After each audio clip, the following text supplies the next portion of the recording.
Continuamos en Yo Te Invito y ahora con el Café de la Política. Habitualmente nosotros tenemos un invitado que es un político, algún intendente, algún funcionario. En este caso lo vamos a cambiar, bien valía la pena. Estamos con Marcos Novaro, él es politólogo, columnista de TN. Marcos, ¿cómo estás? Buenas tardes. Buenas y tardes. Gracias por venir, ¿no? No, gracias por la invitación. ¿Qué tal? ¿Cómo están? Lo primero, estás en San Juan en el marco de la asamblea de ADEPA. ¿Qué te ha dejado eso? Bueno, yo fui invitado por ADEPA para dar una charla sobre el escenario político y las perspectivas, digamos, de este año electoral y lo que viene. Y lo que pude ver de la asamblea fue una parte, digamos, no participé Bien. en muchas reuniones, pero lo que me llamó la atención, bueno, que había mucha gente, mucho interés. No es la primera asamblea de ADEPA que voy, pero esta por lejos era la más concurrida y se ve que hay mucha actividad, digamos, ¿no? En la prensa, en la industria está preocupada por, como todas las actividades, la prensa está muy preocupada por lo que se viene, digamos, y también por ponerse al día en todos los cambios tecnológicos, los cambios de producción, de generación de contenidos y de comercialización. Hay una cantidad de temas que están en discusión, digamos, ¿no? Lo que puedo decir sobre eso es lo que yo vi, digamos, ¿no? Cuando haces mención a la prensa está preocupada por lo que viene, para centralizarlo más y puntualizarlo más, ¿la prensa está preocupada por el efecto Milei y por lo que puede generar Milei, que ha dicho que él no necesita los medios de comunicación? Te diría que entre todo el mundo de preocupaciones que hay, esa es una central, digamos, ¿no? O sea, el caso Milei, digamos, ¿no? O sea, hay muchas preocupaciones sobre cómo termina este gobierno, cuántas crisis vamos a vivir, cómo se sale de esa crisis, cómo se forman nuevos consensos y alguna orientación para el país. Ahí hay muchas preguntas. Entre medio de todas esas preguntas está la cuestión Milei, digamos, ¿no? Milei puede ganar las elecciones sin tener nada detrás. Es él solo. ¿Cómo puede gobernar una persona sola? Él dice que él gana y entonces un montón de legisladores, diputados, senadores, gobernadores, todos van a ir a colaborar con él. Eso es fantasía, digamos, ¿no? Es una linda expresión de deseo, pero eso no va a pasar. Cómo él piensa negociar, cooperar con otros para formar gobierno si llega a ganar. Nadie lo sabe, ¿no? Ahí está la hipótesis del extremista que choca, que es él va a pelear y va a llegar a un punto en que va a chocar contra las instituciones y todo va a volar por el aire. Está la hipótesis de que él se va a moderar, va a negociar y que se va a diluir. Tal vez Milei trate de escapar a ese dilema, ¿no? Y tratar de encontrar la tercera opción salvadora, pero es muy difícil predecir qué va a pasar en Argentina en general. ¿Qué va a pasar con Milei? A mí me resulta imposible. O sea que... Entonces te escuché esta mañana en esa charla de ADEPA, te escucho ahora y digo, hago un pequeño análisis que es el siguiente. Si gana Milei, ¿no? Digo, qué difícil es a todos aquellos que vos venís insultando y denostando en el último tiempo, ir a pedirle ayuda. Lo primero.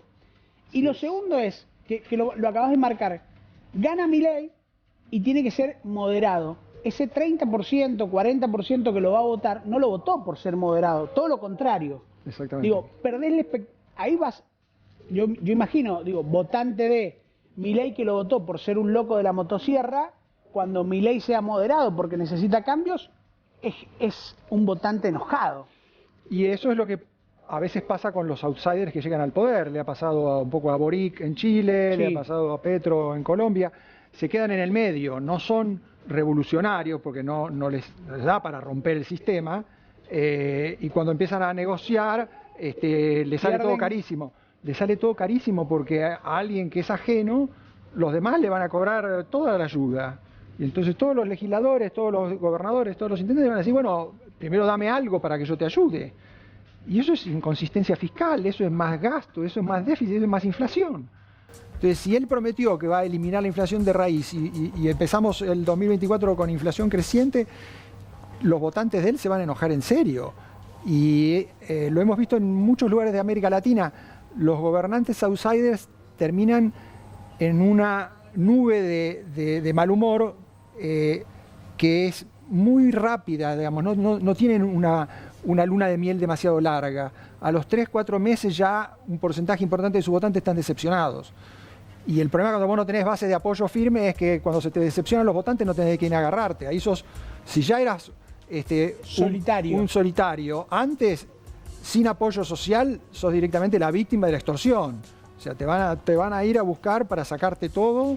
¿Milei puede ser víctima de la extorsión de Juntos por el Cambio y del peronismo? Bueno, yo creo que él tiene una animosidad especial con Juntos por el Cambio, por lo tanto él va a buscar más bien apoyo en el peronismo antes que en Juntos por el Cambio, más allá de esta coqueteo con Macri, sí. Que creo que no ha llevado a nada, digamos, ¿no? Más que a hundir a Patricia Bullrich. Sí, a complicarle la vida a Patricia Bullrich, digamos, ¿no? A que muchos votantes de Juntos por el Cambio encontraran una especie de autorización para migrar hacia Milei sin demasiado problema. La verdad es que los legisladores de Juntos por el Cambio y los gobernadores, que son una buena parte de los gobernadores del país, no tienen muchos motivos para cooperar con Milei porque se diluirían, porque su identidad se diluiría, se tienen que afiliar al partido de Milei, digamos, ¿no? Y para Milei también acercarse a Juntos por el Cambio es un problema, porque es lo más parecido a él, digamos, ¿no? Entonces, me parece que por eso él busca aliados en el peronismo. Los aliados en el peronismo claramente son gente que no va a ser parte de la Libertad Avanza. Barrio Nuevo no se va a afiliar a la Libertad Avanza. ¿No? Si él sigue cooperando con Massa después de ser electo, como ha cooperado durante la campaña, nadie espera que Massa se afilie al partido de Milei, ni que Milei se haga peronista. Entonces, la cooperación ahí tiene más lógica, porque son dos cosas claramente diferentes. Yo creo que de todos modos es todo un poco especulativo, porque si él cree que puede cogobernar con esos sectores peronistas, ya quedó claro que esos sectores peronistas tampoco tienen mucho apoyo. Barrio Nuevo es el solo, o sea, si él pensaba acercarse al sindicalismo a través de Barrio Nuevo, se equivocó. Sí. O sea, el resto del sindicalismo dijo, no, nosotros vamos a negociar como CGT. Si vos querés negociar con nosotros, vení a hablar con nosotros, no con Barrio Nuevo. Barrio Nuevo no es nuestro embajador, no es nuestro canal de comunicación. Y lo mismo le va a pasar a Massa con los diputados y senadores peronistas.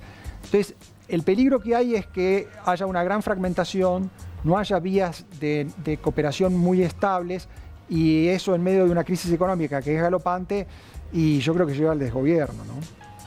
Pues es que hace poco, y esto mucha gente que quizás vio la serie de Netflix El Reino, me hace acordar en ciertas medidas a Milei, ¿no? Alguien que venía a romper todo con su ideología, con su forma de gobernar, pero que a los pocos meses termina siendo todo peor, ¿no? Un desastre, mucha convulsión social. Digo, si gana Milei, ¿puede pasar esto más que con Juntos por el Cambio o con el peronismo? Mirá, bueno, los votantes de Milei creen que no, claramente. O sea, obvio, y seguramente se están enojando, sí, ¿no? Se están enojando con nosotros porque, digamos, uno tiene que cuidarse con los pronósticos, ¿no? Porque es una estimación que uno hace. Yo lo veo muy complicado, la capacidad de Milei de contener la crisis. Formar una mayoría con condiciones de inicio tan precarias es un trabajo muy difícil. Él muchas veces hace la comparación con Menem, ¿no? Él dice, Menem llegó en el 89 en medio de una crisis galopante y logró que todos lo acompañaran porque la alternativa era el incendio. Pero Menem era el jefe del peronismo. Menem ya tenía mayoría legislativa. Tenía que convencer de que esa mayoría legislativa votara lo que él quería, pero la mayoría existía. Eran sus compañeros de partido, los que ganaron la elección con él. Además, la alternativa era los que él había derrotado en la interna peronista, los renovadores, que no tenían líder, no tenían ningún apoyo, digamos. El partido para Menem resultó, no es que fácil, porque tardó 2 años en controlar la hiperinflación, pero resultó más gobernable que cualquier cosa que Milei pudo imaginar. Entonces, la comparación que él hace con Menem a mí me parece que es equivocada. Él se parece más a Boric. Él odiaría esto porque Boric es de izquierda y qué sé yo, pero él se parece a Boric, una coalición que llega prometiendo un montón de cosas, que va a cambiar un montón de cosas y que fracasa hasta lo más elemental. No lograron reformar la Constitución y es un gobierno que va a pasar un poco desapercibido porque realmente en Chile no han logrado cambiar casi nada, digamos, ¿no? Has mencionado a Boric y quiero, tocarlo a este tema. Boric quiso hacer algunas modificaciones y Chile era un desastre, ¿no? Habían problemas entre una cierta parte de la sociedad con los carabineros, unos días todos convulsionados y demás, y nosotros, en la Argentina, pasaron las PASO, tuvimos devaluación, se fue todo por las nubes, el dólar sube a los 800 pesos y seguimos festejando el Mundial de Qatar. Digo, hay una cuestión, yo siempre discuto esto de por qué nos enojamos más por si Messi le pega afuera o no, y no por lo que pasa que cada vez que vamos a comprar está más caro. Si tenemos una cuestión de una pasividad. Hay una pasividad muy sorprendente. Pero no solo que sorprende, digo, nos está lastimando ser así.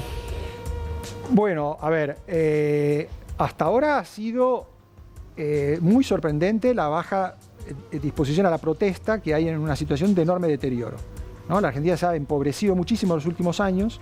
En realidad se viene empobreciendo hace 12 años, digamos, desde 2011 que Argentina no crece y que nuestro PBI per cápita cae y la pobreza aumenta. En los últimos 3 años eso se agudizó, desde 2018, digamos, ¿no? Para ser justos también, desde que Macri empezó a hacer agua, la pobreza, la inflación se aceleró, la disponibilidad de generación de empleo, todo ha empeorado. ¿Por qué la protesta social ha sido tan baja comparado, vos lo comparaste con Chile y se puede comparar con otros países que han tenido fenómenos de protesta por temas mucho menores, digamos, ¿no? Perú o situaciones de una economía que funciona mucho mejor que la nuestra, digamos, ¿no? O sea, la chilena, la peruana siguen creciendo y de todos modos hay mucha protesta social. Bueno, yo creo que en parte tiene que ver con que el peronismo gobernante ha sido una enorme máquina de digestión del empobrecimiento. O sea, el peronismo en eso ha funcionado muy bien. Ha logrado que nos adaptemos a un deterioro paulatino. ¿Con el peronismo nos acostumbramos a ser pobres? Y un poco eso es así, digamos, ¿no? Tomá lo que te ofrezco porque es lo mejor que puedes conseguir, porque los otros son peores. Y Macri un poco ha confirmado eso, porque mirá que con Macri no fue peor. Entonces, bueno, aceptemos esto porque es lo único que nos merecemos, porque es lo único que vamos a conseguir. Entonces, ahí hay una tolerancia al ajuste, al empobrecimiento, a la caída, que es contraria a nuestra historia, porque en nuestra historia hemos tenido disposición a la protesta mucho más alta que otros países y hemos sido una sociedad bastante resistente al empobrecimiento. Bueno, en los últimos 12 años eso no fue así, ¿no?